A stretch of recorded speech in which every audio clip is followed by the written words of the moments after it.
Florian Wendelmeyer sat at his seat in the orchestra, flute to his lips, and looked attentively up at the conductor who had just tapped twice on his rostrum with his baton. A silence had fallen on the whole auditorium. The overture began. Florian Wendelmeyer blew his flute as he had done every day for 17 long years. He didn't even need to look at the score. They'd already performed the same piece 100 times. He knew it off by heart. He blew his part quite mechanically, without even listening. For 17 years he'd sat there in the same chair in front of the same rostrum. During that time, 3 colleagues had sat next to him blowing their parts. One had died, and the 2 others had found posts at other theatres. Now his neighbour was a young man who gave private tuition on the side. During the overture, Florian thought of the private pupils he no longer had, and wondered whether he should perhaps put another advertisement in the paper so that he could get some more lessons.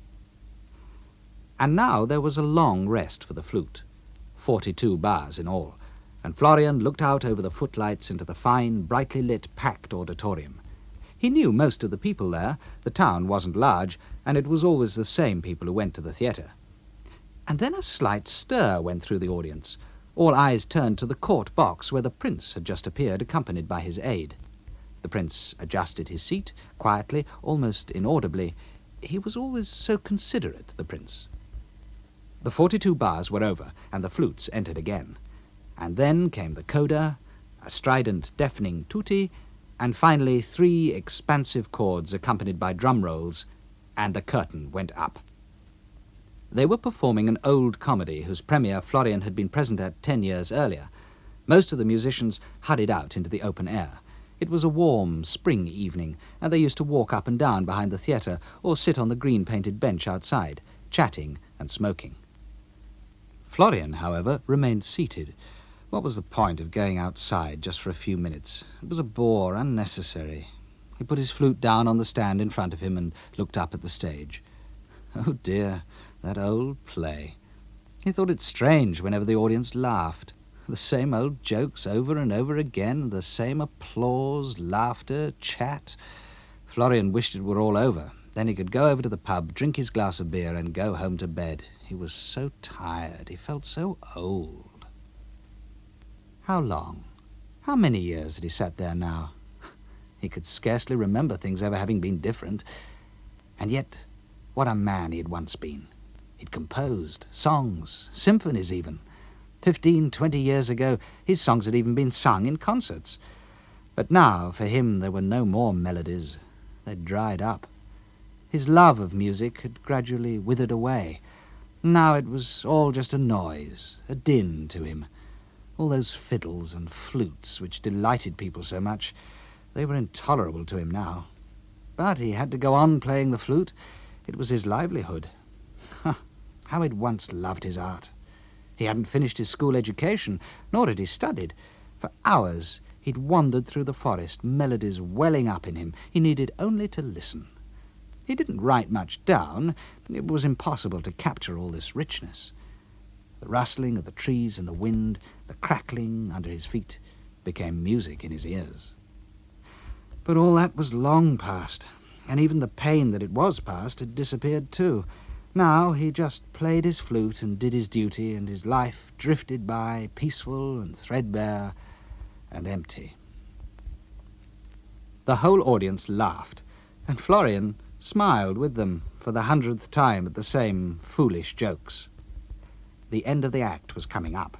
The lower orchestra door opened, and the musicians all ducked so as not to bang their heads against the doorpost, except for that diminutive double bass player who walked towards his seat, head held high. Then the conductor entered, sat down on his raised chair, and took up his baton to give the sign to start playing as soon as the curtain fell.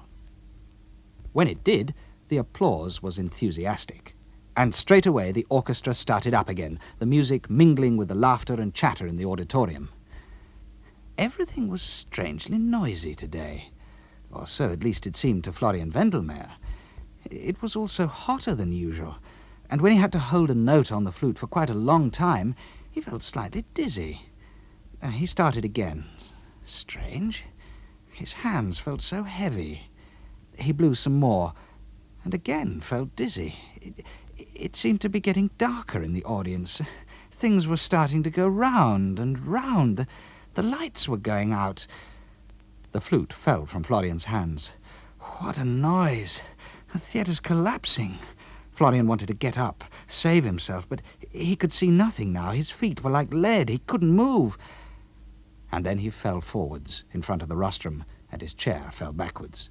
There was a dull sound. The musicians turned to him. Florian's neighbour jumped up, horrified. The audience, noticing the commotion, started to get up from their seats. The prince in his box leant over the edge, but the conductor, beads of sweat on his forehead, moved his baton up and down and said quite audibly, "Play on." "What's the matter?" people asked, and the theatre manageress rushed down from the stage to the door of the orchestra. Everybody knew now. A flautist had been taken ill. The conductor continued to keep time with his baton, but nobody was playing any more. All eyes turned towards the orchestra door. 2 ushers could be seen there, and they hurried between the drummers and the trombonists to the spot where Florian Wendelmeyer lay. They lifted him up. His eyes were half open, his lower lip hanging slackly. Then they took him by the arms, rested him on their shoulders, grasped him round the back, and supported him out. People in the audience might have thought he was walking unaided. "What is it? What's happened?" they whispered. "Oh, nothing, really, nothing. It's just one of the musicians, slightly unwell. He can walk all right." And no sooner had the orchestra door closed than the conductor tapped twice on the rostrum, and the music started again. The second flute picked up Florian's chair and placed his colleague's instrument upon it. The audience, however, would not settle down. The manageress stood behind the orchestra door. "It would have to happen today," she cried out. "All this row, today of all days, just when His Majesty is present. Couldn't a man have managed to walk on his own?" The 2 ushers laid the flautist down in the narrow corridor which led out to the street and stood there quietly. "He's had a stroke," one said. The manageress looked at the dying man. The murmurs of the audience could be heard even here. A few people came up, asking questions, inquiring solicitously. "Look," the manageress said, "it's nothing. Please don't worry. It's nothing, really. Look, he's opening his eyes. Everything necessary has been done." "Has the doctor been notified?" "Muller's gone to fetch him," a stagehand replied. Now people started coming in from the street. The manageress was frantic. Please, I implore you, don't make a fuss. It's really nothing. Please, ladies and gentlemen, stand back. Where is that doctor?" At that moment, the doctor appeared. People made way for him. "What on earth's going on?" he said. "You don't just dump a sick man on the floor. This is quite incredible. Get a stretcher quickly." "Get a stretcher," repeated the manageress. The doctor bent down to the flautist and felt his pulse. It was quite quiet in the room, and a dull murmur came from the auditorium. "Give me a light," said the doctor. "I can't see a thing." One man took an oil lamp from the wall. A faint ray of light fell on Florian Wendelmeyer's face. The doctor looked at it attentively while he continued to take his pulse. "Well, this man's dead," he exclaimed. While people stood around looking shocked, a lackey entered. "His Majesty is pleased to inquire," he said, "as to the condition of the indisposed musician."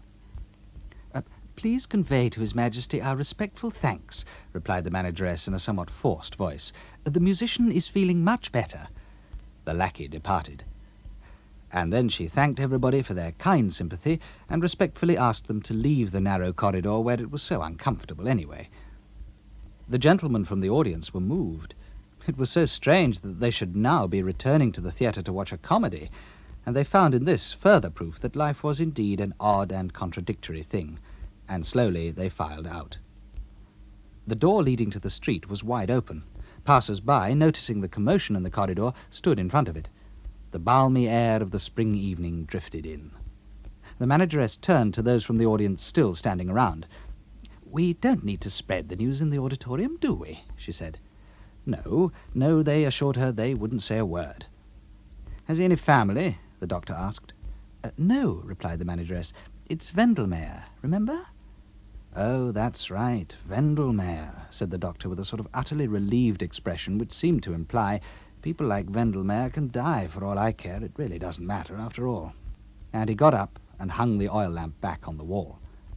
2 stagehands had arrived. Outside, the stretcher was ready, and they picked up the corpse to place him on it. In the theatre, things had quietened down. The orchestra was playing, and everybody was waiting for the second act to begin. Those gentlemen who had seen the dead man had regained their composure and dignity, and when asked about the musician's condition, replied with a reassuring gravity. The curtain was just going up when the door to the prince's box was opened, and a lackey was seen entering. The prince turned to him. "Your Majesty, the musician's health gives no cause for alarm," the servant said. The prince looked down again into the audience, a few of whom had turned their heads towards him. He seemed to read a question in their eyes, and nodded a friendly reply. With a reassuring smile, he conveyed to his loyal subjects the news that the flautist Florian Wendelmeyer was in perfectly good health.